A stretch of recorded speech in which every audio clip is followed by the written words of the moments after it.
What up, guys? Welcome to a brand new video, and today we're going to be talking about the top free agents that have already signed in this year's NBA free agency.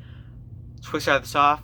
DeMarcus Cousins has not signed yet. I heard there's no market for him, but he is meeting with Miami and Boston. Second of all, Kawhi Leonard has not signed yet, of July 3rd, early in the morning. Let's get started here, and let's start with the free agents that we already knew was going to happen. Kemba Walker signed a 4-year, $141 million deal with the Boston Celtics. We all knew that was going to happen before like the couple days before free agency. Klay Thompson signed the 5-year, $190 million max contract with the Golden State Warriors, which we all knew was going to happen.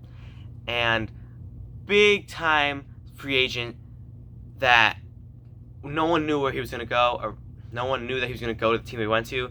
Sign and trade, D'Angelo Russell go to the Warriors. That was huge for Golden State. They lost Kevin Durant, which we'll talk about later, and they got D'Angelo Russell, which he might not fit with the team perfectly, but they could trade him along down the line. I think that was a great move by the GM of the Golden State Warriors. They got rid of a lot of picks, like farther in the future, like 2024, I think, which they could be bad then. So you could look at the GM of the Nets as a great GM, which he has seen, as we have seen that he's so been great before. Great now, I meant. Sorry. And the Warriors traded away Iguodala and a first-round pick to Memphis, which I think Memphis is going to buy him out. And reports say he's going to sign with the Lakers, which is a good move. He can play with LeBron and AD. Let's get started into the video, though. Kevin Durant, Kyrie Irving going to Brooklyn. Great job by the GM. D'Angelo Russell really paved the way for people to want to go to Brooklyn because he made the team relevant again. They were expected to do really bad this year, and they got a 6th seed. And I think Kyrie Irving and Kevin Durant realized that, and I think they realized that the Knicks, no one really wants to go to the Knicks, which they're big losers in free agency. No one wants to play for the GM. Fizdale, as much as I love him, he's not the best coach. I think Kenny Atkinson of the Brooklyn Nets is a better coach. And ultimately, Kevin Durant and Kyrie Irving had to go there. They also took a, I think, $10 million pay cut so the Nets could be able to sign DeAndre Jordan for a 4-year, $40 million, which is great team chemistry. And I don't like the DeAndre Jordan signing because they have Jarrett Allen. I really hope Jarrett Allen starts. I think he deserves to start over DeAndre Jordan because I think he had a better year overall. He's younger, more potential, and he deserves that starting role as the center. Saying that, great signing because he's a great bench center. And I think the Nets are going places. Not this year because Kevin Durant is injured, but in the upcoming years, they're going to be going places. Like, great job. Let's go to the Philadelphia 76ers, who are not that far from the Nets. Maybe a state away. They signed Al Horford to a 4-year, $141 million, or $140 million, that's what I think. And I did not like that signing that much because they already have Joel Embiid. I mean, Horford could play this power forward, but I don't think that was a good signing, honestly, because they don't need him. Because they have Tobias Harris, and I don't know. They lost JJ Redick, so I guess they could play a big man line. That's what they're gonna do because it's just quick little thing. They traded Jimmy Butler for Josh Richardson. We'll talk about that later. So starting lineup's gonna be Ben Simmons, can't shoot. Josh Richardson, Tobias Harris, Al Horford, and Joel Embiid, who can all shoot. And Horford is a great passer at the power forward / center spot. It wasn't the best addition, but if you look about it, he's a great leader. He's great in the playoffs, and it was a decent pickup in my opinion. Not the best pickup, but a decent pickup.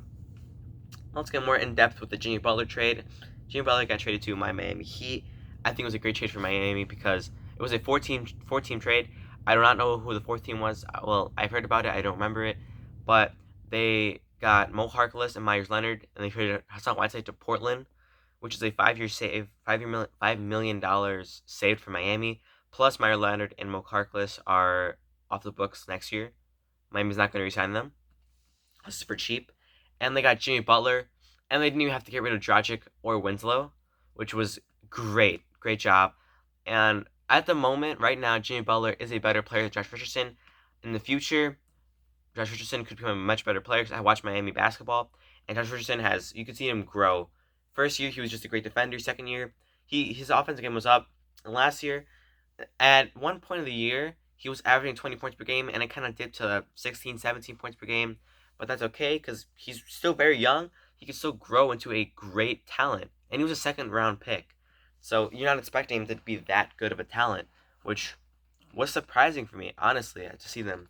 But next year, they're going to have a max slot when Myers Leonard, Mo Harkless, Goran Dragic, and I think Kelly Olynyk, unless it's a player option, all expire. So they're gonna have a max contract.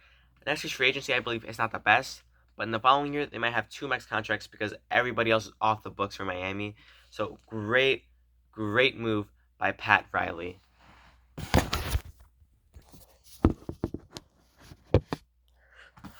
Staying on the topic of Miami, though, Miami is trying to trade for Bradley Beal, which I don't know if they have assets for. That maybe trade more first round picks. They don't have a lot of first round picks, but that trade even more. But they're trying to get Bradley Beal, and DeMarcus Cousins, like I said earlier in the video, is trying to sign, or he's meeting with Miami and Boston. And let's say, and DeMarcus Cousins does not have a big market. Let's say DeMarcus Cousins signs for Miami, and DeMarcus Cousins is back to where he was. And let's say Miami does get Bradley Beal, they will have Jimmy Butler, Bradley Beal, and DeMarcus Cousins. And imagine that. A Jimmy Butler who is in his 30s, but he's still a great player. Bradley Beal, who seems like he's in his prime. And DeMarcus Cousins, who is returning back to his prime self after the Achilles injury. That's a scary team in the Eastern Conference. With the Raptors, you don't know how they're going to be because you don't know where Kawhi Leonard's going to sign. The Lakers, the Celtics, who I think they got worse. They lost Kyrie. But Kemba, better team chemistry. They did lose Al Horford, which they did replace him with Enes Kanter. But is Enes Kanter really an Al Horford? No. Milwaukee, they lost Brogdon. I think that was a huge piece in their offense. But they're still going to be a great team. Philadelphia, I think, is definitely on top of the pack. I think Philadelphia is the favorite to win the East if Kawhi Leonard does not resign. And the Pacers, a lot of them forget about the Pacers, but they were really good until Oladipo went down. And even when Oladipo went down, the team was still a 500 team. So that team still couldn't make the playoffs, just not like a deep playoff run. And obviously, the Brooklyn Nets. But if Miami gets those 3 stars, I think they are going to have a great chance to come out of the East as the Eastern Conference champions. That's just my personal opinion. Some small signings were that Derrick Rose did sign, I think, for a 2-year deal for Detroit. I don't know why he'd want to go to Detroit. First of all, they're not a great team. Second of all, just why? I feel like he would have had a bigger market. Why would he go to Detroit?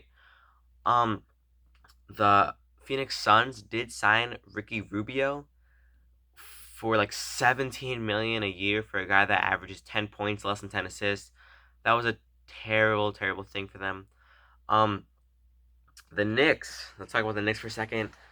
Probably the biggest losers maybe ever in free agency because actually in the offseason itself, the whole entire year, they lost Kristaps Porzingis. They got back Dennis Smith Jr., some other guys. They thought they were going to get Zion. RJ Barrett's still good, but they thought they were going to get Zion. They thought they were going to get Kyrie. They thought they were getting Kevin Durant. No, they got Julius Randle. This is probably the worst stretch to be a Knicks fan ever.